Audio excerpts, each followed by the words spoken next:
Salve, tifosi del Napoli. Abbiamo un importante aggiornamento sul mercato dei trasferimenti che sta scuotendo il backstage del nostro club. David Neres, la talentuosa ala brasiliana, sta per diventare il nuovo acquisto del Napoli.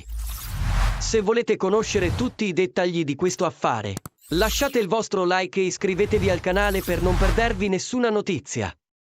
Secondo le ultime notizie riportate dal quotidiano La Repubblica, il Napoli e il Benfica hanno raggiunto un accordo per il trasferimento di David Neres. La cifra pattuita è di 28 milioni di euro e la trattativa è in fase conclusiva. Il trasferimento del giocatore in azzurro è imminente, ma sarà formalizzato solo dopo la partita del Benfica contro Casa Pia, in programma questa sera. David Neres è noto per la sua abilità tecnica, la velocità e il dribbling, qualità che potrebbero aggiungere una nuova dimensione all'attacco del Napoli. Con l'arrivo di Neres, Antonio Conte avrà un altro tassello importante per costruire una squadra competitiva con ambizioni di titolo.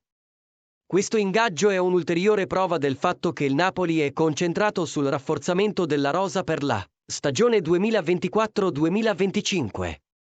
L'arrivo di Neres, che si aggiunge ad altri acquisti recenti, dimostra che il club è impegnato a costruire una squadra forte e coesa per affrontare le sfide future.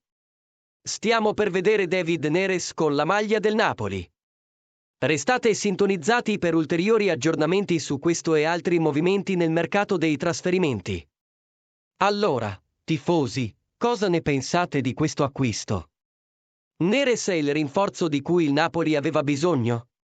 Fateci sapere cosa ne pensate nei commenti. Non dimenticate di mettere mi piace al video, di iscrivervi al canale e di attivare la campanella per seguire tutte le novità sul mercato dei trasferimenti. Forza Napoli e alla prossima!